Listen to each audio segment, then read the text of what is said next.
strategy what companies can meet, right? So in the last class we discussed about the market segmentation, rural market segmentation. ठीक है? So for the rural market segmentation there are 4 bases. इसके लिए 4 bases थे जो मैंने आप लोगों को बताया था, geographic, psychographic, behavioral and demographic segmentation. So in the last class, we were also talking about the competitive strategy that companies who are interested in entering the rural market can examine their strategy on the conceptual framework of the Michael Porter's five forces model. तो मैंने 5 forces model में तुम लोग को बताया था कि the first model is supplier. तो supplier का यहाँ क्या मतलब है कि company not only has to make the high quality product, company को सिर्फ अच्छा प्रोडक्ट या अच्छे क्वालिटी के प्रोडक्ट बनाने की जरूरत नहीं है, बल्कि साथ साथ में प्रॉपर रॉ मटेरियल की भी जरूरत है जो उनके क्वालिटेटिव प्रोडक्ट को बनाने में हेल्प करे. अगर आपका रॉ मटेरियल ही वर्स क्वालिटी का होगा, so we never able to make the product of good quality. So company has not only has make high quality product, but उसके साथ साथ they have to sell it for the cheap price, मतलब कम price पर भी उसे बेचना है प्रोडक्ट को. किसे बेचना है? कंज्यूमर को, क्योंकि rural consumers are price sensitive. It means that when the price of the product will increase और the price will be decrease, the demand of the product will definitely change in the rural market, और बहुत ही high pace पर, मतलब बहुत ही ज्यादा speed में. उसके बाद जो नेक्स्ट पॉइंट है कि ये जो कंपनी जो है ये एक लेवल तभी अचीव कर सकती है जब वो अपने गुड्स से कंज्यूमर को सेटिस्फाई कर पाएगी, यानी कि better quality of goods, right? Good material, good ingredients are required to make the qualitative product. Otherwise जो कंपनी है आजकल backward integration and forward integration भी करती है. What is backward integration? One is, next point is कि supplier जो है इसमें, इसके लिए we can do the backward integration as well as we can do the forward integration. If we are talking about the backward integration, it means that from where the raw materials the companies are getting, from where the raw material are able to extract, we are going to focus on this point, right? So ITC जैसे Imperial Tobacco, ये जो company अब तो Indian Tobacco Companies का नाम हो गया है.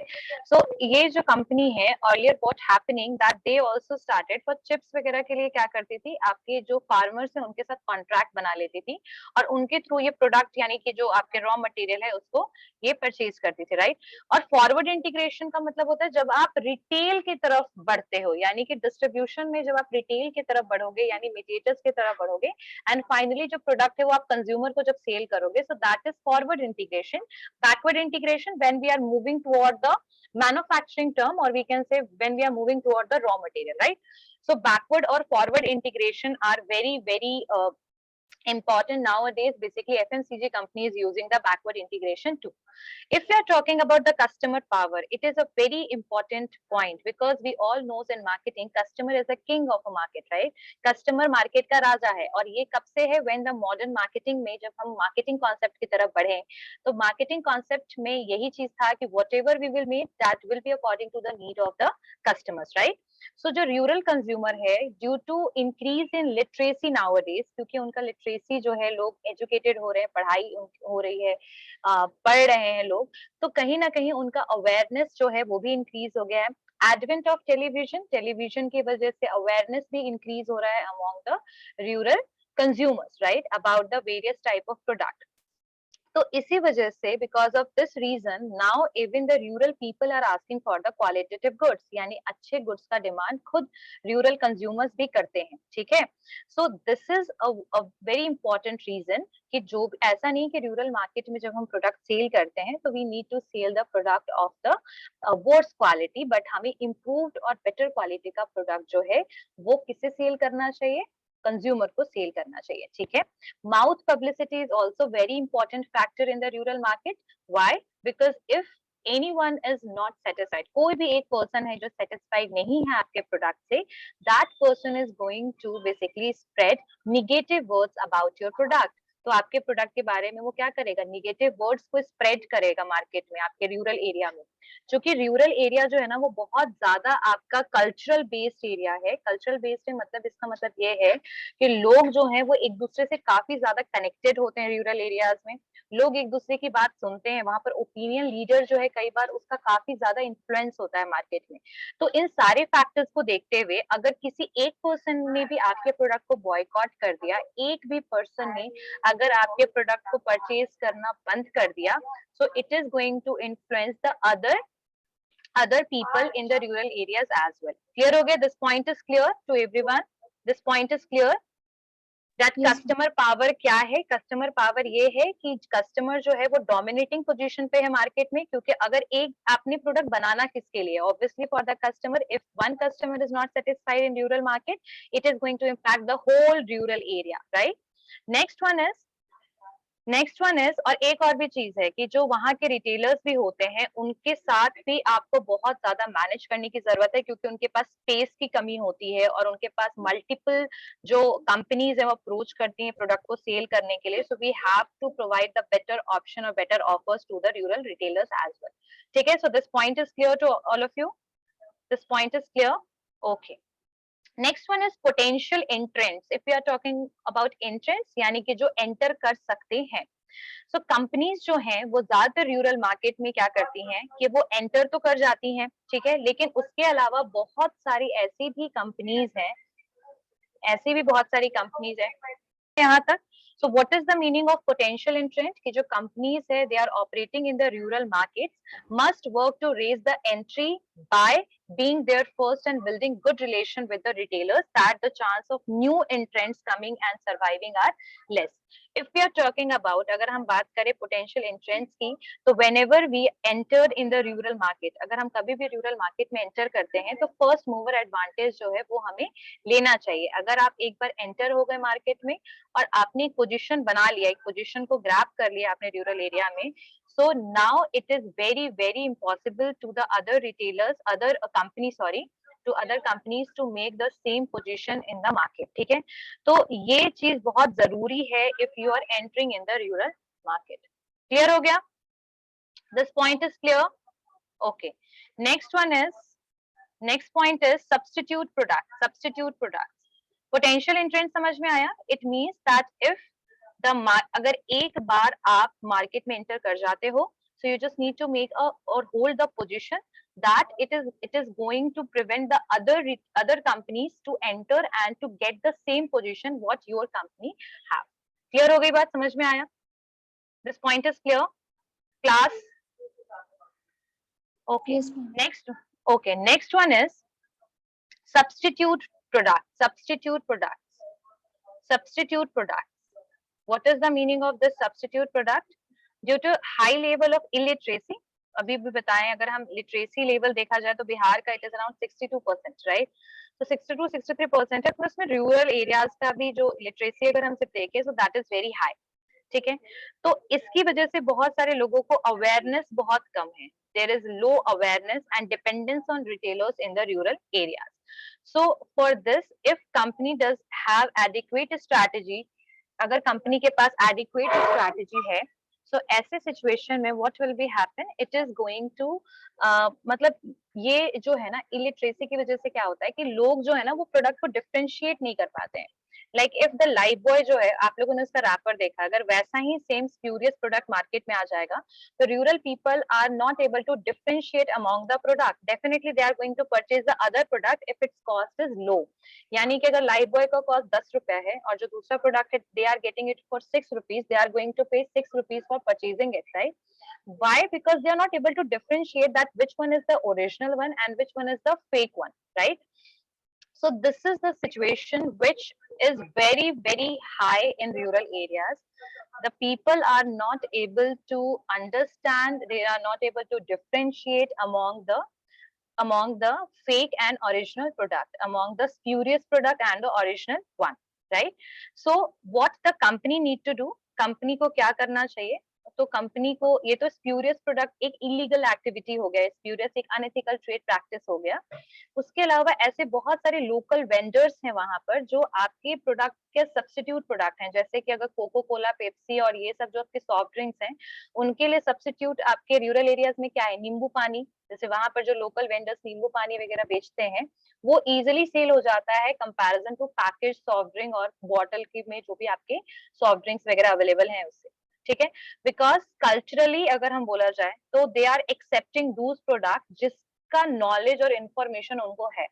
Maybe they are not able to identify that what is in the soft drink, that Coca-Cola and Pepsi, but they are able to understand that this Nimbu Pani is more hygienic or better for them. So this is something which we need to very much aware that how the people are going to adopt or accept our product, right?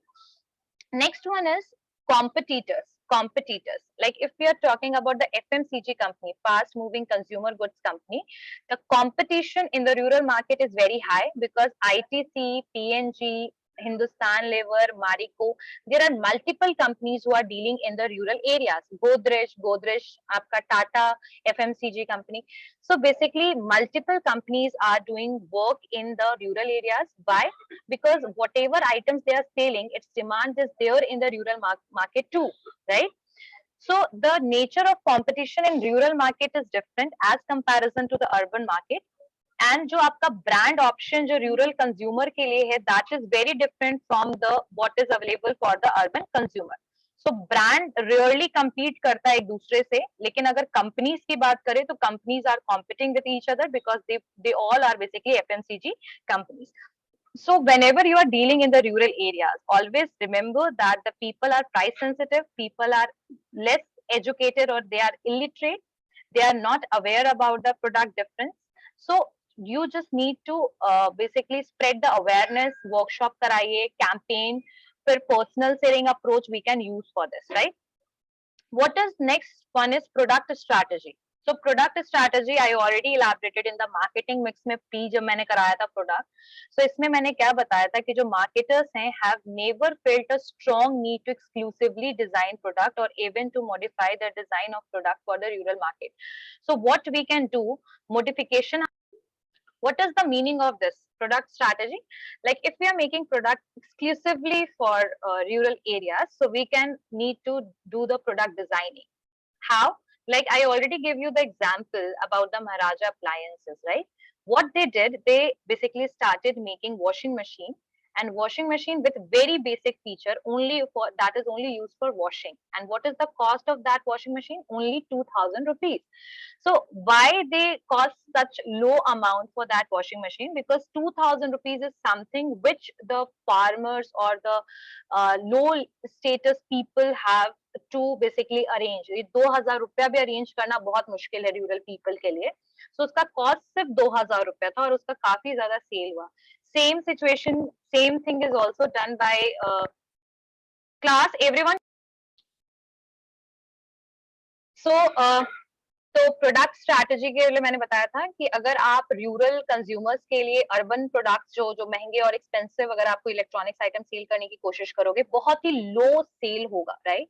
So product जो भी आप बना रहे हैं वो ऐसा design होना चाहिए कि वो बेसिक नीड एटलीस्ट फुलफिल कर पाए रूरल कंज्यूमर्स का, ठीक है? ऐसा प्रोडक्ट आपको नहीं बनाना, एक्सट्रीम मॉडिफिकेशन मत कीजिए, लेकिन इतना मॉडिफिकेशन कर दीजिए कि वो यूजफुल रहे आपके रूरल कंज्यूमर्स के लिए। तो वहां पर ज्यादातर जो सोच है ना that is about the sturdy heavy product को वो ज्यादा ड्यूरेबल मानते हैं रूरल कंज्यूमर्स, ठीक है? उनको लगता है अच्छा ये भारी है प्रोडक्ट तो मतलब ये ड्यूरेबल ज्यादा है, ठीक है? तो जैसे इसलिए पहले अर्लियर व्हाट हैपेंड कि राजदूत और रॉयल इनफील्ड ये जो बाइक्स थे वो बहुत ज्यादा डिमांड में थे, लेकिन अब ऐसा सिचुएशन नहीं है। और वहां के लिए उन्होंने जब राजदूत जब बाइक आया था तो उसके लिए वहां एक टैगलाइन यूज किया गया था, जानदार सवारी शानदार सवारी। So why this line was used? Because of the बोल सकते हैं ना द स्ट्रक्चर, जो आपका स्ट्रक्चर जो था राजदूत का वो बहुत हेवी बाइक था, समझ रहे हो? तो नाम में ही पता लग रहा है कि वो बहुत वजनदार बाइक था, तो वो ज्यादा डिमांड होता है। जितना हेवी प्रोडक्ट रहेगा वो उसको उतना ही ड्यूरेबल प्रोडक्ट समझते हैं, ठीक है? Next one is understanding of value of product. अगर हम रूरल कंज्यूमर की बात करें, so the rural consumer has to be 120% satisfied before he pulls out money from the pocket. अगर वो पॉकेट से पैसा निकाल रहे हैं तो उस प्रोडक्ट को खरीदने के लिए उनके अंदर 1% भी कंफ्यूजन नहीं होना चाहिए कि ये प्रोडक्ट जो है ये खरीदने में उनका पैसा बर्बाद हो रहा है, ऐसा नहीं होना चाहिए, ठीक है। सो प्रोडक्ट को लेने से पहले वो बहुत अच्छे से एश्योर कर देते हैं, एश्योर कर लेते हैं खुद को भी कि हाँ ये ठीक है, ये प्रोडक्ट मेरे लिए यूजफुल है। एंड यहाँ पर इसी वजह से हमें पर्सनल सेलिंग का जो कॉन्सेप्ट हम अगर यूज करते हैं रूरल मार्केट में, तो ज्यादातर हमें लोकल पीपल को हायर करना चाहिए। लोकल पीपल को हायर करने का मतलब क्या है कि जो उसी गांव से कनेक्टेड है, विलेज एरिया से कनेक्टेड है, उस ब्लॉक से कनेक्टेड है, उन्हीं लोगों को हमें हायर भी करना चाहिए ताकि वो इजिली कॉम्प्रिहेंसिव वे में कंज्यूमर्स को समझा पाए, बता पाए about the product benefit. So I guess this point is clear. समझ में आया? अंडरस्टैंडिंग वैल्यू ऑफ प्रोडक्ट, यानी प्रोडक्ट में उनको यूटिलिटी नजर आनी चाहिए। ऑलवेज रिमेंबर दिस, प्रोडक्ट में उनको बेनिफिट नजर नहीं आएगा, they are not going to purchase it for show, because whatever they are purchasing, अगर उसकी यूटिलिटी नहीं, अगर आज भी रेडियो वहां पर यूटिलाइज होता है, क्यों यूटिलाइज हो रहा है, क्यों लोग यूज करते हैं? क्योंकि रेडियो में उनको लगता है कि उनका, अगर वो फार्मर है और एग्रीकल्चरल जो भी अपने काम में वो इंगेज है, तो रेडियो उनके लिए एक टाइम पास का जरिया है, समझ रहे हो ना, एक इंटरटेनमेंट है, तो वहां यूटिलाइज हो जाएगा। लेकिन वही चीज है कि मे बी आप देखो अर्बन एरिया में बहुत रेयर लोग जो है वो रेडियो को यूज करते हैं आजकल, है ना। और नया सिस्टम आया हुआ तो कारवा नाम से आया रेडियो, तो कुछ लोग वो यूज कर लेते हैं। तो ये चीज है कि आपके प्रोडक्ट की यूटिलिटी होनी चाहिए। वैल्यू नहीं होगा, पैसे नहीं खर्चने वाले हैं रूरल कंज्यूमर, बहुत ही वैल्यू कॉन्शियस हैं। जो भी प्रोडक्ट खरीद रहे हैं उसका क्या वैल्यू है प्राइस के लिए, अगर वो 500 रुपए खरीद रहे हैं, 500 रुपए का कोई कपड़ा कोई भी परचेज कर रहे हैं, तो 500 रुपए लाइक होना चाहिए अकॉर्डिंग टू देम। अब उनका जो भी पर्सपेक्टिव हो या परसेप्शन हो for basically calculating all the things, ये प्रोडक्ट कैसे 500 का है या नहीं है, ठीक है। चलिए नेक्स्ट वन इज, और एक और भी चीज कि जो विलेज के लोग होते हैं they are very health conscious, ठीक है। उनका एक जो उनका रूटीन होता है that is little bit different from the urban people. तो सुबह उठना उनको ये सब पसंद है, some people are doing exercise. So इसीलिए ब्रिटानिया जब आई थी, ब्रिटानिया ने एक जब वहां पर बिस्किट लॉन्च किया रूरल एरियाज में, तो उन्होंने एक टैगलाइन वहां के लिए यूज किया था, दैट वाज, क्या था वो, ईट हेल्दी थिंक बेटर, ठीक है। मतलब स्वस्थ खाओ तन मन जगाओ, दिस वाज द टैगलाइन, ठीक है। Britannia used in the rural areas, ठीक है।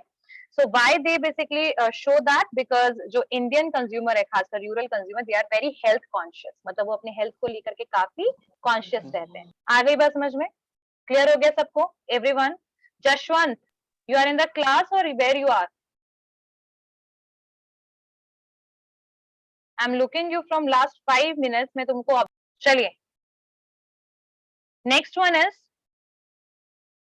पैकेजिंग। पैकेजिंग, सो ये सारे प्रोडक्ट में मैं बता रही हूँ प्रोडक्ट के लिए क्या स्ट्रैटेजी है। पैकेजिंग की अगर हम बात करें तो अफोर्डेबल बेसिकली पैकेजिंग की जरूरत है। तुम लोग को मैंने कंसेप्ट बताया था product planking, what is the meaning of that, कि जब आप कोई प्रोडक्ट जो है ना वो आपको हर यूनिट में बनाना चाहिए, यानी कि एक फैमिली पैक बनाइए जिसमें आप ज्यादा ग्राम केजी यूज कर रहे हैं, ठीक है, वेट ज्यादा है उसका, क्वांटिटी ज्यादा है। जो फैमिली पैक का बिस्किट हो गया, देखते होंगे आप, उसमें 10-15 पीसेज होते हैं, पैकेट्स होते हैं बिस्किट के। फिर आप छोटे यूनिट्स में बनाते हो, 1 रुपए का बनाते हो, 2 रुपए का बनाते हो, तो ऑलवेज रिमेंबर दैट कि जब भी आप रूरल कंज्यूमर्स पे फोकस कर रहे हैं तो just try to make the product of that amount which is affordable by the rural consumers, right. what is the meaning of that? जैसे कि तुम लोगों ने देखा होगा टाइगर बिस्किट जो है वो आपका 20 रुपीज का भी पैकेट आता है, वो 50 रुपीज का भी पैकेट आता है, 100 का भी आता है, and that is basically we can get it for 2 rupees also, 2 रुपए में भी अवेलेबल है। अब वो 2 रुपए वाला जो पैकेट है ना वो सबसे ज्यादा आपका परचेज किया जाता है रूरल एरियाज में, ठीक है। सो अफोर्डेबिलिटी होनी चाहिए, प्रोडक्ट जो है वो अफोर्डेबल होना चाहिए, लोग खरीद पाए। स्टोरेबिलिटी, डिस्प्ले एबिलिटी, ठीक है, उसको दिखाया जा सके, ऐसा प्रोडक्ट नहीं होना चाहिए जिससे आप नहीं दिखा पाए प्रॉपरली। डिस्प्ले एबिलिटी होनी चाहिए, और जो प्रोडक्ट है वो स्मॉल पैक्स में होना चाहिए, ठीक है, स्मॉल पैक्स में अवेलेबल होना चाहिए। सो this is all about the packaging. छोटे छोटे यूनिट, कम ग्राम में और ऐसे कुछ यूनिट्स हम बना सकते हैं। Okay, next one is branding strategy. तो अच्छा, वहां पर ब्रांड का क्या मतलब होता है, what is the meaning of brand? अच्छा, मुझे ब्रांड का मतलब इसलिए बताइए क्योंकि आप लोगों ने फर्स्ट सेमेस्टर में मार्केटिंग पढ़ा होगा, तो ब्रांड क्या होता है, कोई मुझे बताएगा? Raise your hand, what is the meaning of brand? What is the meaning of brand and what is the meaning of branding, दोनों बताइए। जब आईएनजी लग गया तो वो कैसे डिफरेंस हो गया, डिफरेंट कैसे हो गया ये दोनों कैसे एक दूसरे से डिफरेंट है? Who is going to tell me about this? Raise your hand. मतलब बीबीए कर रहे हो और मार्केटिंग में, मैम लोगो होता है, packaging. Very good, very good, very good. So basically brand जो है वो आपका एक आइडेंटिफिकेशन है Yes, कि ma'am. आप जो है वो कौन सी कंपनी है।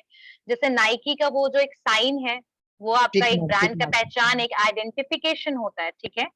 टिक मार्क, एग्जैक्टली, एक आइडेंटिफिकेशन है। जब ब्रांड नेम को हम रजिस्टर कर देते हैं तो दैट बिकम्स ट्रेडमार्क, ठीक है। And no one is going to copy that because it is a illegal activity to copy the name of the brand, right? The company who is indulged in this, they are basically doing the unethical trade practice, right? तो ये चीज हमेशा याद रखिए कि brand एक लोगो है, एक साइन है, एक सिंबल है, एक कलर है जो आपको बताता है कि आप कौन सी कंपनी है। जैसे मैकडी में जो एम है, जो रेड और येलो का कॉम्बिनेशन है, वो मैकडोनल्ड को क्या करता है, वो आइडेंटिफाई करने में हेल्प करता है। डोमिनोज का that blue and blue colour which through which we are able to identify, right? Yes. The name, so name, logo, sign, ये सब ब्रांड का पहचान, this is brand, right? If we are talking about branding, तो जहां ing लग गया, it means कि यहाँ पर जो कंपनी प्रोसेस करती है to choose the brand name, to choose the logo, to create the logo, that is branding, ठीक है। जो प्रोसेस है that is branding, और जो लोगो, नाम और जो साइन है, कलर है, that is brand, ठीक है। समझ में आया? क्लियर हो गया everyone? Yes, ma'am. Okay, okay. Next one is like brand strategy की मैं बात कर रही थी, तो to build a rural brand market, product have to be geared to the rural in terms of price, packaging, communication and deliver to the target audience, ठीक है।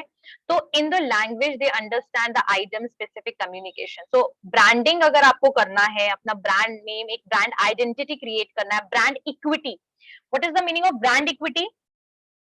What is the meaning of brand equity? What is the meaning of brand equity?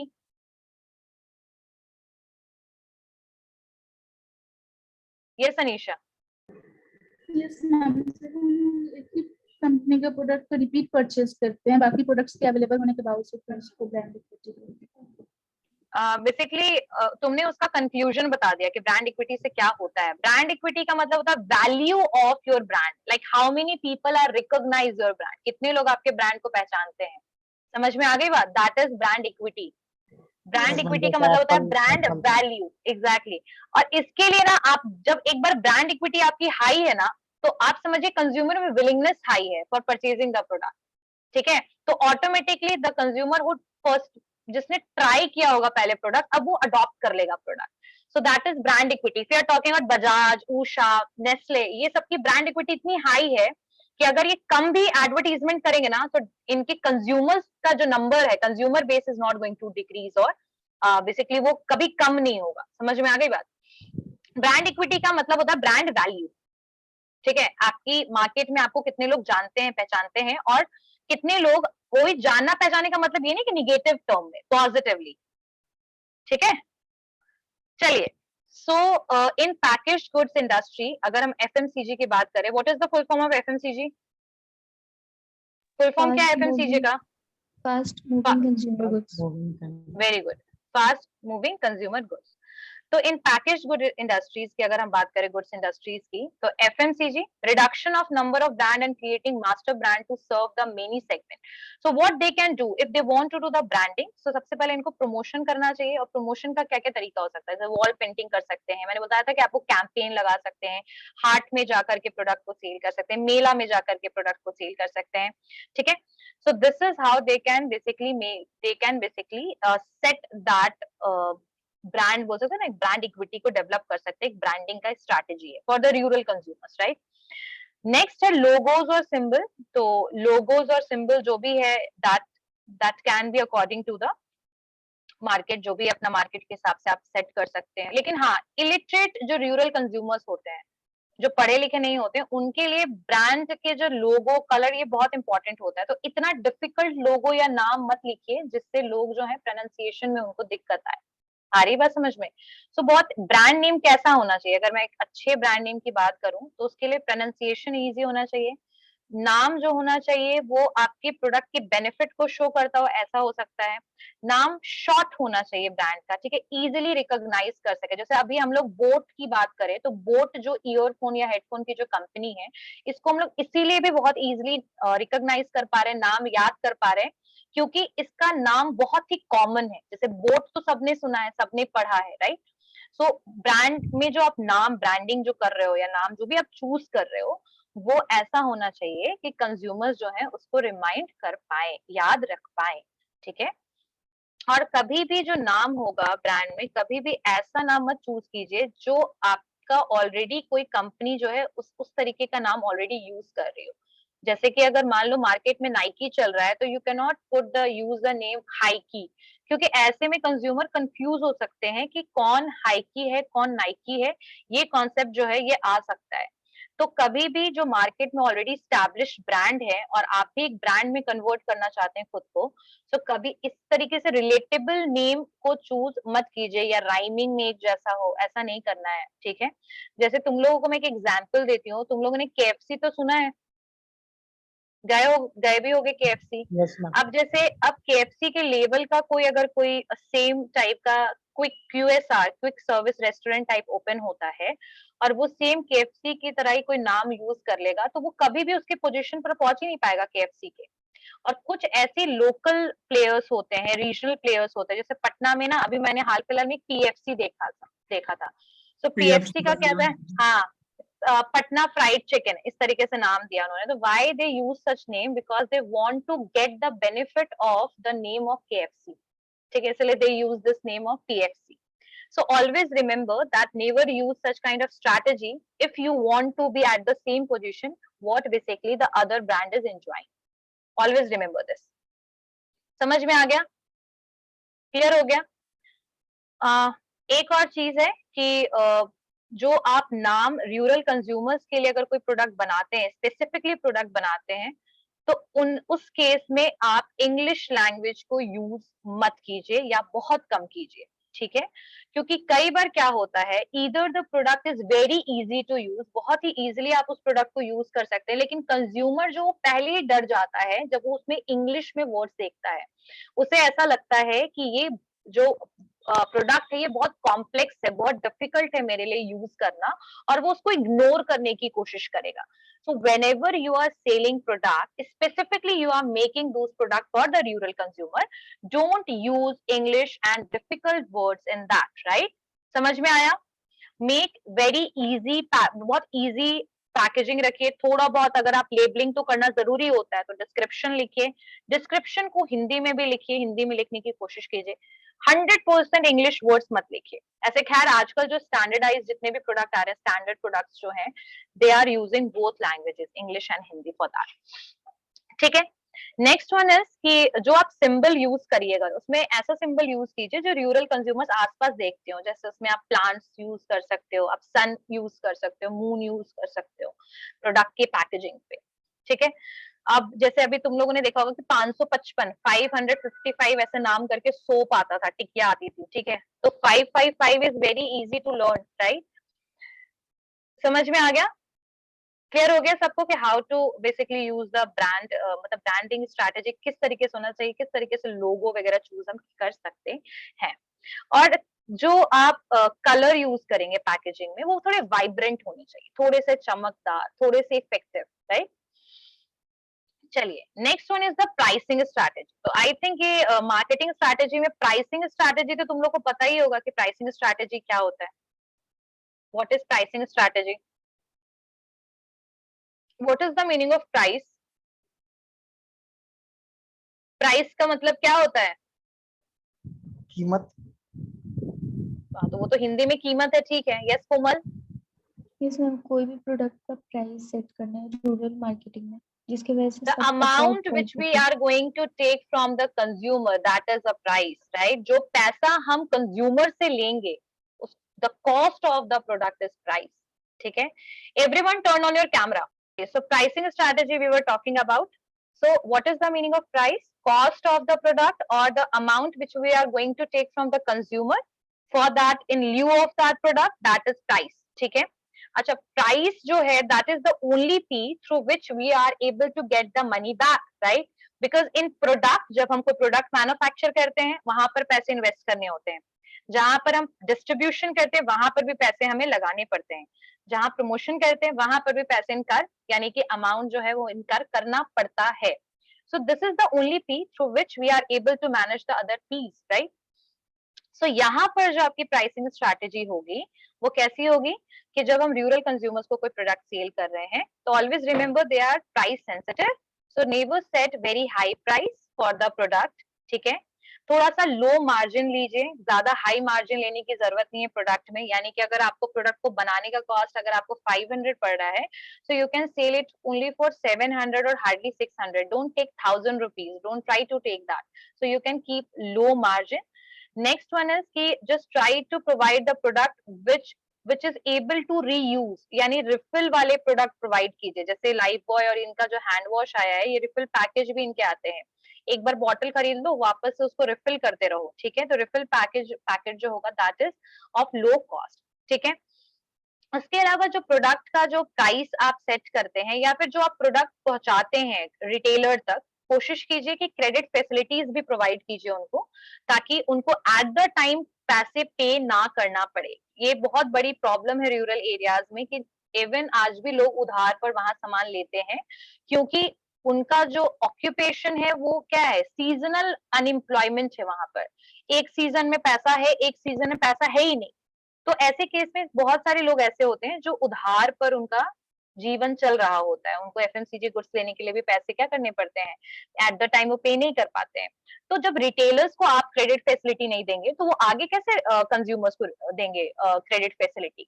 So just try to be very flexible in case of the providing the product and taking money. ठीक है, थोड़ा flexibility आपको लेकर आना पड़ेगा. उसके अलावा what we can use product bundling concept, यानी एक प्रोडक्ट के साथ एक प्रोडक्ट मुफ्त वाला जो कॉन्सेप्ट है ना, like sales promotion we can use there in rural areas. ठीक है, समझ में आ गया, क्लियर हो गया यस सबको? Ma'am. Okay, and price point में और भी ले सकते हैं, लो यूनिट पैकेट पैक्स.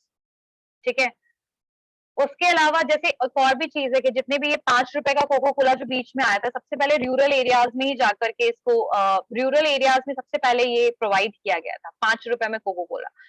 सो लो बोल सकते हैं ना कि स्मॉल पैक्स और लेस क्वांटिटी वाला कॉन्सेप्ट वी कैन यूज. ठीक है, और जैसे अगर आप पॉन्ड्स वगैरह का भी आप देख लो कि टाल्क हो गया, उसका पॉन्ड्स का क्रीम हो गया, वो 5 रुपए, 2 रुपए, 1 रुपए, 5 रुपए में अवेलेबल है, 1 रुपए में शैम्पू है. पहले जो क्लिनिक प्लस था वो 1 रुपए में आता है, वो पहले 50 पैसे में आता था. तो दिस पहले काइंड ऑफ 50 थिंग पैसे. हाँ 50 वही 50 पैसे में आता था, अब वो 1 रुपए उसका रेट हो गया. तो लो कॉस्ट आइटम्स को कोशिश कीजिए सेल करने का, लेकिन it doesn't mean that we have to sell the product of the spurious और the worst quality, spoiled product ऐसा सेल नहीं करना है रूरल एरियाज में, क्वालिटेटिव ही प्रोडक्ट सेल करना है. Next one is the communication strategy. If you are talking about the communication, it means that how we are going to aware the consumer about the product in the rural areas. तो communication के लिए मैंने आपको बताया था, वही आप use कर सकते हो, हाथ और वैन, साउंड वैन कैंपेनिंग कर सकते हो, अनाउंसमेंट कर सकते हो, पब्लिक पर्सनल सेलिंग कर सकते हो. ठीक है, so all these are the ways of selling the product. उसके अलावा ना प्रमोशनल स्ट्रैटेजी में आप और भी कुछ कुछ चीजें यूज कर सकते हो, जैसे एजुकेशन इंस्टेड ऑफ प्रमोशन. तो वहां पर सिर्फ ये नहीं होना चाहिए कि आपका प्रोडक्ट अल्टीमेटली सेल हो जाए, मतलब ये 10 रुपए का प्रोडक्ट है और ये सेल होता जाए. तो वो प्रोडक्ट को प्रमोट तो करोगे, लेकिन साथ साथ with promotion try to educate the consumer as well that why you need to use this product. For example अगर रूरल एरियाज में कोई लाइफ बॉय सेल कर रहा है, तो लाइफ बॉय एक बाथिंग सोप है, इसी के नाम पे उसे सेल नहीं करना है. वो क्यों यूज करना चाहिए लोगों को, ये भी बहुत इंपॉर्टेंट क्वेश्चन है, बिकॉज वो आपको हाइजीन के लिए जरूरी है बाथिंग सोप यूज करना. उसके अलावा जो जर्म्स प्रोटेक्शन है आपका लाइफ बॉय से. ठीक है, तो ये सब चीजों के लिए भी लोगों को एजुकेट करना जरूरी है कि सेल्फ हाइजीन और ये सब चीजें कितनी जरूरी है. तो एजुकेशन भी दीजिए और प्रोडक्ट को प्रमोट भी कीजिए. ठीक है, उसके अलावा इंटरटेनमेंट के थ्रू भी आप प्रमोशन का काम कर सकते हैं, जैसे कि कहीं नुक्कड़ नाटक चल रहा है तो वहां पर भी you can do the advertisement. वो अगर आपका पपेट्री शो चल रहा है ना, पपेट्री शो जैसे आपके राजस्थान के एरियाज में ये बहुत ज्यादा चलता है, तो वहां पर लोग जो एक साथ बल्क में आते हैं देखने के लिए, तो आपको एक साथ बहुत सारे लोग मिलेंगे जिससे आप कम्युनिकेट कर सकते हो अबाउट द प्रोडक्ट, ठीक है। उसके अलावा आप मेला और वीकेंड्स मार्केट जो उनका होता है, वीकेंड्स नॉट वीकडेज और वीकेंड दोनों मार्केट कह सकते हैं उसको, जैसे आप लोगों ने सुना होगा सोम बाजार, ठीक है, बुध बाजार। सो इस टाइप के जो बाजार होते हैं उसमें, हाँ, उसमें बहुत सारे लोग एक साथ आते हैं और पता है उनका परसेप्शन क्या होता है, why they are coming to these haat and these जो आपके लगते हैं बाजार, because they are thinking कि whatever they are going to purchase that is of the low cost, मतलब वो मार्केट से उनको लो कॉस्ट में अवेलेबल हो जाएगा, कम प्राइस में अवेलेबल हो जाएगा। ये परसेप्शन के साथ वहां पर ज्यादातर लोग जो है उस बाजार को विजिट करते हैं। So we can do the demonstration work as well. मतलब डेमोन्स्ट्रेशन का मतलब क्या होता है, हाउ टू यूज को प्रेजेंट कर सकते हैं। जैसे for example if you are selling the washing powder in rural areas, what we can do कि आप बकेट में वॉशिंग पाउडर लेकर उनको दिखाइए कि इसको कैसे हम यूज कर सकते हैं और ये कैसे आपके कपड़े को बेटर रखेगा, ये कैसे व्हाइट करेगा। तो we can do the demonstration work as well. अगर मैं बात करूं आपके इलेक्ट्रॉनिक्स आइटम की, इलेक्ट्रॉनिक्स गैजेट की, तो आजकल रेफ्रिजरेटर, एसी, ये सब चीजों का डिमांड रूरल एरियाज में इंक्रीज हो चुका है। तो अब अगर हम बात करें रेफ्रिजरेटर की, तो किस तरीके से हम कौन कौन से स्लैब में क्या क्या चीजें रख सकते हैं। जैसे सबसे लास्ट में आपका ग्लास का एक केबिन आता है, तो उसमें हम सब्जियां रख सकते हैं। तो we can demonstrate that how we can use this particular refrigerator as well. So demonstration, personal selling, using the puppetry shows or entertainment shows in rural areas, these are very much helpful for the promotion in those areas. Communication के लिए बहुत अच्छा है। Education भी बहुत जरूरी है, consumer को वहां पर एजुकेट भी कीजिए कि प्रोडक्ट को यूज करना क्यों जरूरी है, ठीक है। और इसके लिए कई बार आप वहां के लोकल लोगों को यूज कर सकते हो। और आजकल एक और भी है, जैसे आशा दीदी होती हैं आपके रूरल एरियाज में, तो some people are using those nurses as well to guide women, ठीक है, about the hygiene, about the other things, other factors. So we can do the communication, education, promotion, awareness among the consumers, rural consumers. So these points are clear to all of you? Yes, ma'am. ठीक है। उसके बाद ना, never try to use tricky, clever, gimmicky type of advertisement. कभी भी वहां पर इस तरीके का एडवर्टीजमेंट का यूज मत कीजिए, खासकर रूरल एरियाज में। They are innocent people, they are illiterate, when they will found कि something is not suitable for them, they will never purchase it, right? So इस तरीके की चीजें आप मत कीजिए। एक्सेसिव फिलर और बोल सकते हैं ना, ये सब चीजों की रिक्वायरमेंट नहीं है, ठीक है। वो रूरल फोक्स हैं, कई बार वो नॉर्मली आपसे कम्युनिकेट भी नहीं कर पाएंगे कि उनको क्या चाहिए, और ऐसे केस में आप उनको इस तरीके से ट्रिक में फंसाने की कोशिश करोगे, ठगने की कोशिश करोगे, क्लेवर बनोगे, तो this is going to be harmful for the company. Empathy दिखाइए रूरल कंज्यूमर्स को, उनको समझने की कोशिश कीजिए, उनके क्वेश्चंस को आंसर कीजिए। ऐसा नहीं है कि अरे ये नहीं खरीदेगा चलो इसको हटाओ। Don't show this kind of attitude in front of rural people, ठीक है। रीजनलाइजेशन यूज कीजिए एडवर्टीजमेंट में। जैसे तुम लोगों ने देखा होगा कि आजकल बहुत सारे एडवर्टीजमेंट जो है लोकल लैंग्वेजेस में आ रहे हैं, जैसे भोजपुरी में भी आपका एडवर्टीजमेंट आ रहा है ना। Yes, ma'am. So always try to use regional language और regional people for doing the advertisement, ठीक है। क्लियर हो गया? मैंने तुम लोगों को बताया था ना कि जैसे भोजपुरी में भी एडवर्टीजमेंट आजकल आता है। So why basically they are showing in that language, because to basically target the people who are living in Bihar or who are basically speaking Bhojpuri language and who only knows Bhojpuri, they are also suitable for those type of advertisement. Okay, so I guess these points are clear to everyone. Yes, ma'am. Yes, ma'am. Okay, Yes, ma'am. okay. So in the next class we are going to discuss about the other factors like rural entrepreneurs के बारे में पढ़ेंगे. Okay. Out in No, any of the point? No, ma'am. Okay. See you all in the next class.